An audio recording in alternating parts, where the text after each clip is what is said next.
I was just overwhelmed by when I started talking about social impact and blockchain. So many people just came to me and they said, I hadn't thought about that before. I'm so interested in what you say. How can I help you? And so I just realized that there are so many people in the blockchain community who actually really deeply care about the world, about humanity, and about what this technology can do. That is Dr. Jane Thomason, and this is episode 46 of the Blockchain Pro podcast.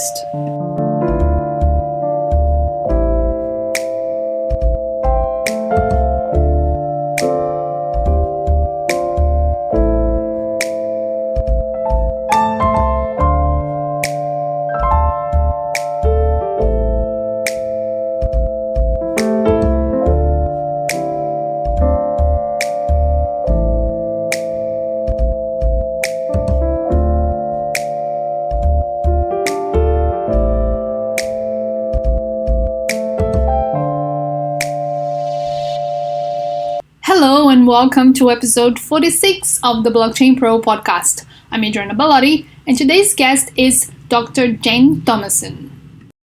Jane has dedicated her life to working with communities in developing countries, and her story is one of a real-life hero. Let's get to know this amazing woman. Hi, Jane. Hey, how are you? So good to see you. You too. Thank you so much for talking to me today. I'm really excited about interviewing you. I'm excited to be on the show with you. Looking forward to it. So let's dive right in and go back in time and talk a little bit about what you were working with before you discover crypto. Yeah, sure. So nearly all of my life I worked in developing countries. Initially for organisations like the International Development Agencies, Asian Development Bank, USAID and so forth, and governments. And then I started my own company, which contracted largely to government and international agencies, but working mainly in healthcare in developing countries. But we broadened towards the end into other aspects of women's empowerment and governance. So the reason that I really want to talk about that is that I'm deeply knowledgeable and experienced about some of the challenges that people experience, especially in developing countries, and especially people who are poor and underserved. So this was kind of my background for my discovery of blockchain. That's interesting because I'm one of those people who grew up in an underdeveloping country. I was poor and I had to overcome a lot of challenges to be in the position that I am today, and I'm very grateful that I was able to. So what were some of the things that you experienced in that arena? Well, look, I have literally been in villages where they'd never seen white women. So I worked for the Institute of Medical Research in Papua New Guinea, and we would literally be flown in by a chartered aircraft into a very remote airstrip, and we would be left there. So there's no electricity, there's no telephone, there's no communications in or out, and we would have, let's say, some work to do for the Institute of Medical Research where we had to walk from village to village for 2 weeks, and then we would hope that the plane might come back and get us 2 weeks later. That was it. So I had the experience of living with, because we slept with the villagers, we ate with the villagers, we listened to the stories of the lives of people in, extreme isolation and hardship, and was able to kind of understand the issues for them. And I can remember being struck before I went to New Guinea by someone who was a young man from PNG. He said, I only ever had one pair of shorts and I used to wear them to church. And I can remember being kind of shocked that he would only have one pair of shorts. But then, of course, you realise when you spend time with people in subsistence villages that they generally don't wear any shorts. Shorts is best Sunday best for church. And so I guess I learned a lot of things about relearned the art of storytelling because we've lost that, and just understood the basics that people need to survive, but also the incredible hardship that they have because they don't have bank accounts. So if someone wants to send them money, maybe they've got a relative who's travelled to the city who wants to send them money, they can't receive it, and then they may have to undertake like a very long trek for hours and hours to get to the nearest point where they might be able to get transportation to get to a centre where there's a bank. And this can take anything from, 1 to 5 days, depending on where people live. And then they get to the place where there's a bank. It takes them a day to be able to get their money, if they can, because of course they probably don't have an identity. So how do they identify themselves in order to be able to get the money, and then spend a long time and money getting home, but realising that Western Union or the bank or whoever it is has taken a percent of the money that was sent. So that, out of $200, they may end up at home with the equivalent of $60 and so much effort and labour. So it was those sorts of things that, I really understood the level of difficulty, and therefore when I started to appreciate what was possible with blockchain, particularly around identity and direct transfers of remittances to people, and particularly in low infrastructure settings, that's when I got really excited. And I guess this is a story that we hear a lot in the crypto community, right? It's banking the unbanked. But this is a difficult thing to do because, as you mentioned, obviously, I'm assuming it's changed a whole bunch since back then to now. But in a village, how do people even access technology for that to matter? Well, so we've got to have a look at mobile penetration rates. So probably, being really honest with you, those people I was talking about, they still don't have mobile phones. But if you look across the world, we've now got 70% penetration of mobile technology, which means that, a significant majority of people have access to it. So that's the first thing.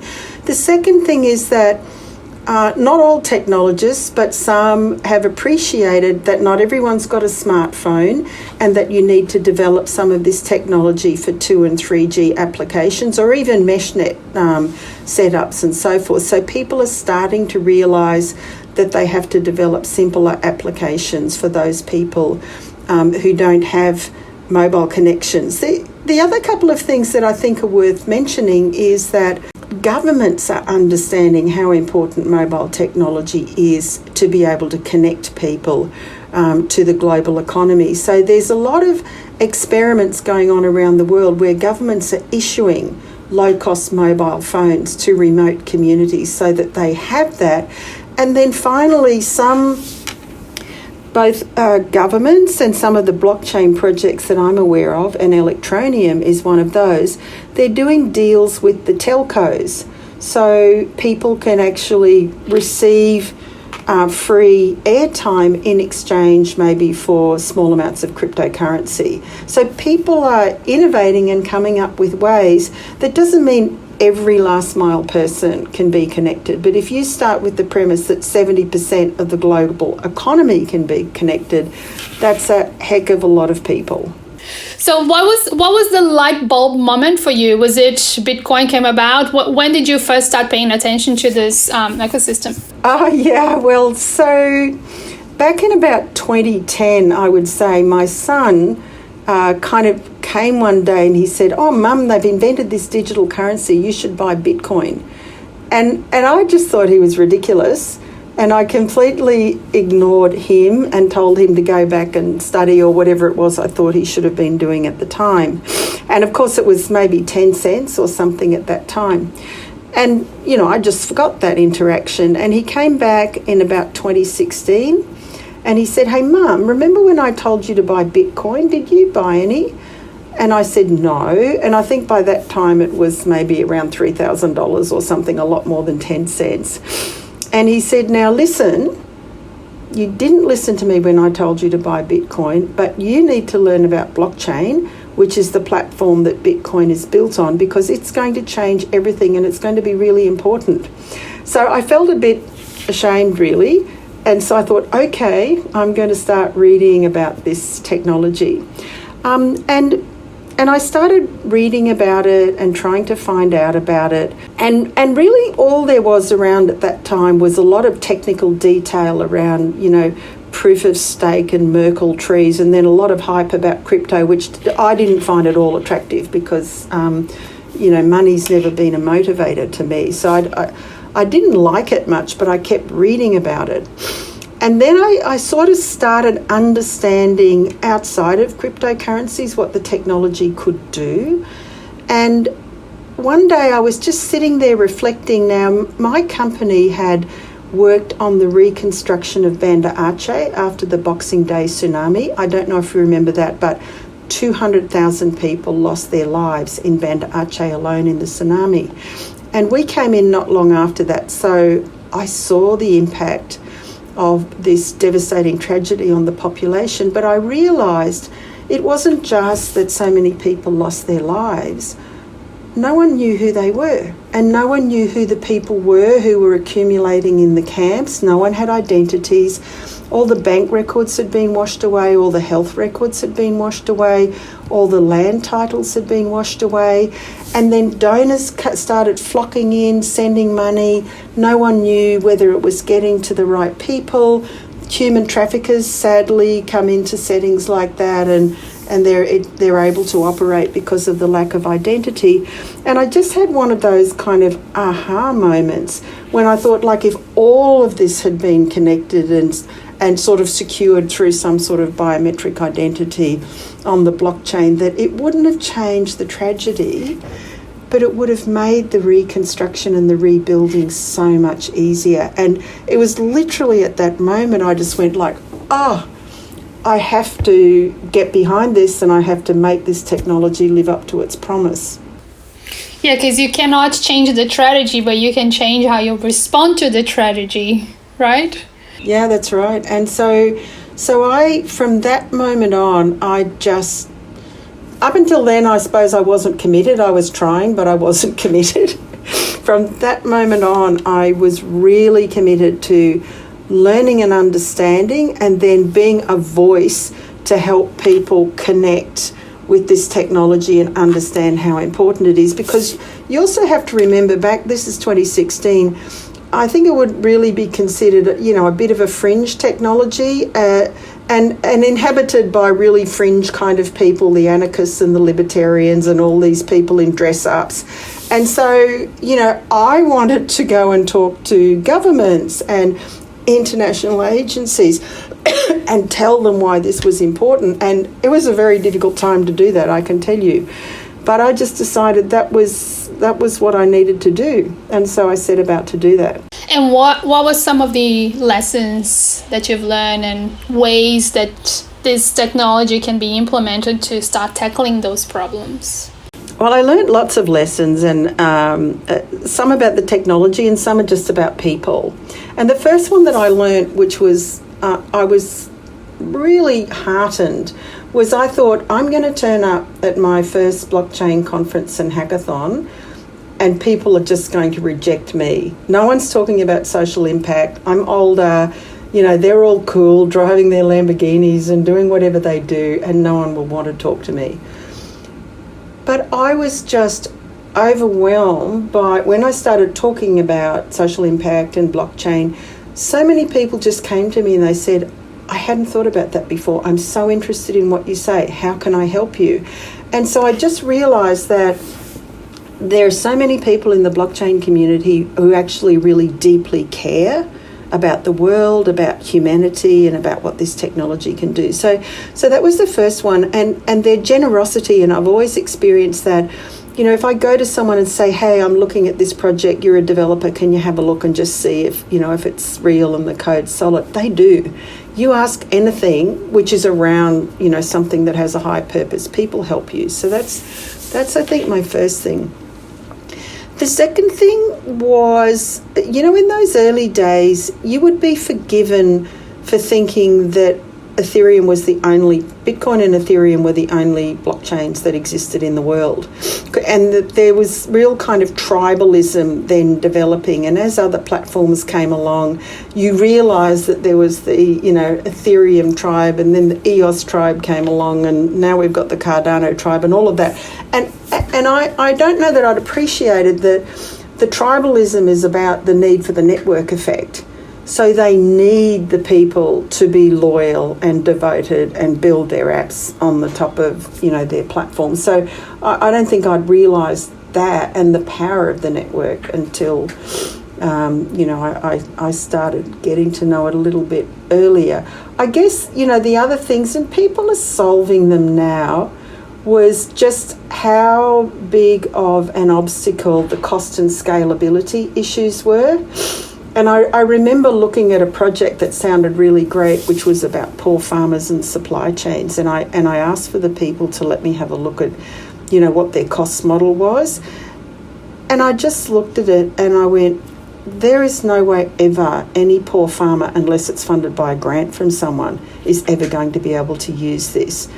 And so then I started really searching for people who were understanding really the needs of the poor and the inability of the poor to be able to pay with, the normal kind of tech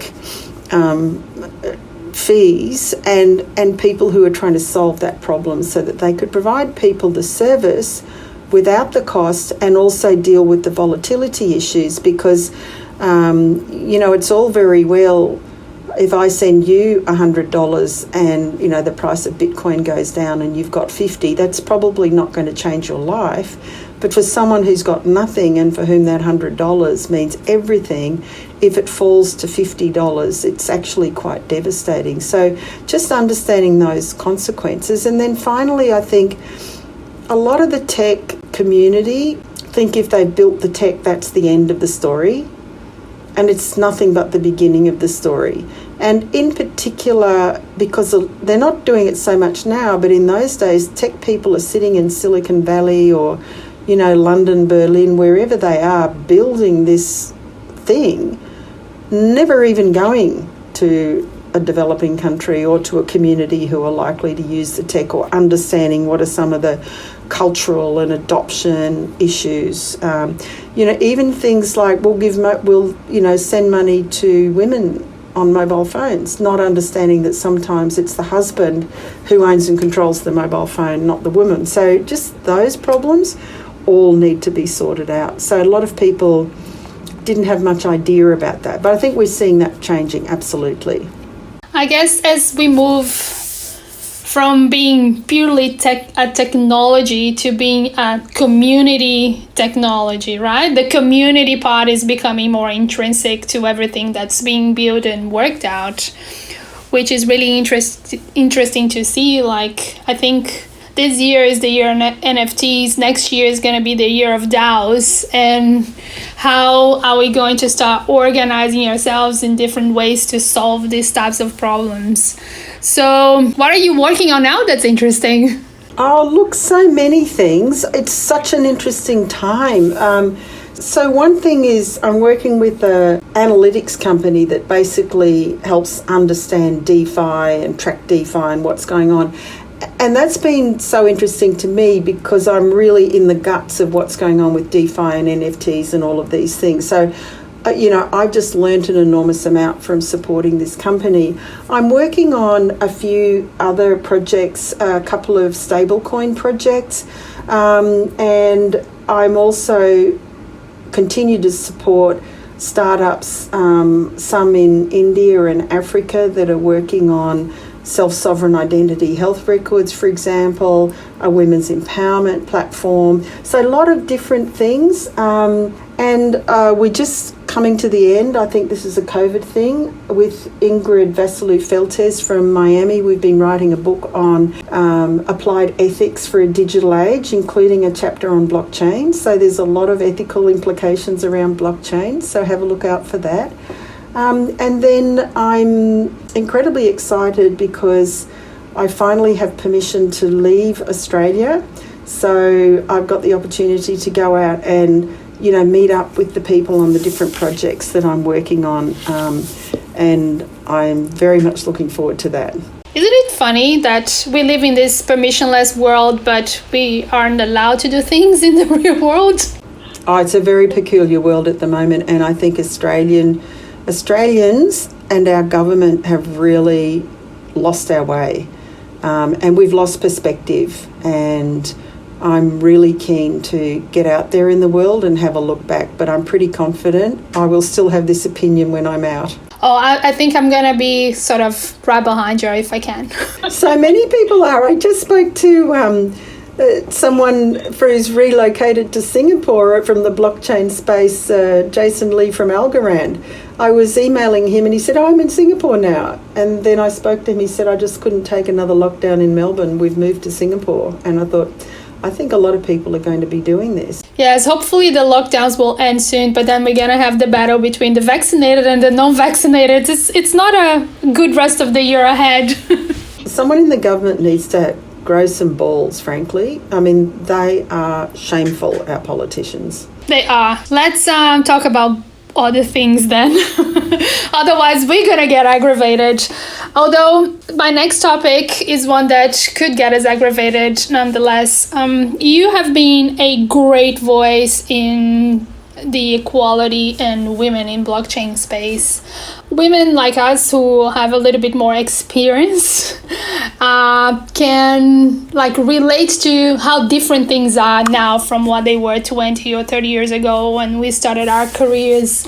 So why is that still important, and what change have you seen that are positive? Look, a lot. But one of the projects I didn't tell you about that you reminded me about, I'm actually working with a couple of people, one in Lisbon and one in the UK, to try and develop basically a predictive index that tracks the value of investing in women and women-owned enterprises. A bit like we can kind of track, and we have indicators for ESG. Why can't we track and have indicators for women's economic empowerment? So we're working on that because we think it's really important and no one's measuring it.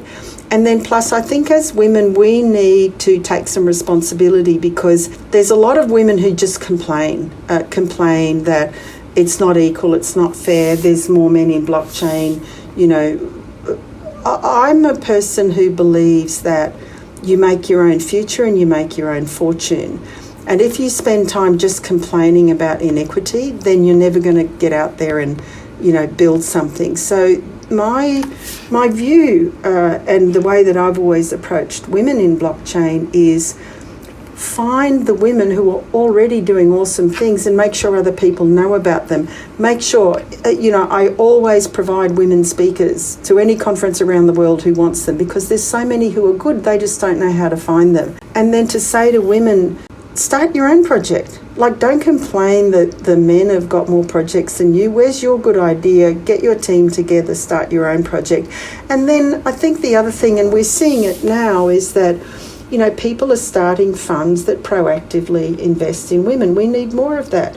But we also need women to be deserving of the funding in a public way. And I don't mean that to say that women aren't deserving, but I think we need to kind of create that normality that women can lead projects, women can build unicorns, women can juggle family and work and be awesome and speak about it, and show by proving it that we're worthy. I don't know if that makes sense, but I just really think our job is to get out there and do it. And I think the job of people like you and me is to talk about it in a way that helps young women understand how they can do it and how they can overcome challenges. Because, for example, if you do want to maintain a full-time career and have children, it's really difficult. But it was difficult for all of us. And it will always be difficult because you've got two really important things and creating competing priorities. So, just having the conversation about that and how we manage to get through it and how they can think about managing to get through it. Yeah, that's a really important point, being in the example, leading by example, right? Not just talking the talk, but walking the talk as well. Yeah, I think that's really important because women have to look and see other women who have done it. And I think it's really difficult in some cultures because we're in an incredibly privileged culture where we have the opportunity. But I was asked that question a week or so ago when I was talking to a group in India, and I'm sure I answered the question quite fine, but my mind was going, oh my goodness, they have so many kind of social and cultural and religious barriers for them to do this, that what I'm saying probably sounds, a little bit trite, but, just trying to think about ways and also role models for them within their culture, within their religion, within their community of women who've been able to be successful is really important. How can we inspire men to help overcome some of those challenges that are cultural in these other places, for example? That's a really big problem, I think. Oh, no, look, I think it is too. And I think, the best way, I remember, because I worked in healthcare for many years, and the best way to be successful in getting women to adopt family planning was to persuade the men of the benefit of family planning and birth spacing. So I think, and particularly in patriarchal cultures, the men are critically important to being able to support and drive and give the opportunity for their women and girls. So you're absolutely right. I don't have the answer, but I think that having them in the conversation and having male leaders who are prepared to talk about it is really, really important. I agree. It's a difficult problem to tackle, but it's good that we have that, in our minds and think about it, because I assume the answer would start with we inspire them, but not being so divisive, right? It's all of us working together that makes for a better place. Yeah, no, I agree with you completely. All right, we are getting to the pointy end. Oh, my goodness. Okay, ready to go. Ready to go. So I've introduced this a few episodes back. It's like the 3 final questions, and they are: what are you currently reading? What's your favorite crypto resource? And your favorite project, which may or may not be one that you're working on. I'll leave that with you. Yeah, so I'm reading at the moment a book called Disintermediation Economics, the Impact of Blockchain on Markets and Policies. And this is by Eva Carley, who's from the EU, and Dimitrios Prosakis. It's just been published. It's a very interesting read. I'm always reading something about blockchain. My favourite crypto resource, I thought about that, and I thought, the one that I really like the best is REKT News, Rec News. I don't know if you know it. A friend of mine is one of the founders of it, and I always find it fascinating because this is a group of, I would say, investigative crypto journalists who go into the scams and hacks and, lies and cheating and unearth the truth. And I think it's absolutely fabulous, and I learned so much from it because they really get into the guts of how it actually happened. And then my favourite project without competition is Axie Infinity. I think that the play to earn games are just changing the world and will continue to change the world in such a powerful way. And many of the listeners might have seen the video about Axie Infinity, where families in the Philippines are being saved from falling into poverty by playing Axie Infinity. And they've now got, so when you play Axie Infinity, you buy 3 little creatures and they battle, but you have to pay for them. But people can earn something in between $1,000 and $2,000 a month, which is a lot in developing countries. But what they've kind of introduced, and started, I believe, in the Philippines, just in a way of kind of almost contracting out your Axie to someone else to play, and you share the profits. And this has now become something which they call an Axie scholarship program, and they've got over 4,500 Axie scholars now who are all earning money with no risk of entering, and being able to really improve their lives. And I think there are many more of these play-to-earn games developing, and I think we're going to see more of it. And I've always said that gaming will be the path to mass adoption of digital assets, and I'm only seeing that happening in front of my very eyes now. But Axie Infinity, play to earn, creating a new economy where people can earn money by having fun in the digital world. It's just amazing. I could not agree with you more. I just sent an email to Leah CB, who is the person who did that original video documentary, and it's just so incredible to see the difference that something so simple in theory has made to a whole community, right? And it's been an honor talking to you about this, because you hit the nail on the head in so many things that I'm like going, people won't see us because it's just a voice podcast. But, you know, for most of Jane's interview, I was just nodding. So thank you so much, Jane. That was amazing. No, thank you. And thank you for everything that you do to grow this community and educate people and help them get into it, no matter how little that they have. So it's been great talking to you. I really appreciate it. Thank you. And that was the heroic Dr. Jane Thomason. I love what she said about making an impact by doing, by leading, by being the example. That is something we can all strive for. To connect with Jane, check out the links in the description. And I would love to hear from you if you would like to help me with this podcast. I am looking for someone who can help me mix. Hopefully, with the help of an expert, I'll be able to post this more regularly, because I have been failing miserably. So yeah, if that is you, please send me a message on LinkedIn or on Twitter and we'll talk. Anyway, that's it for this episode. I will see you on the next blog. Bye!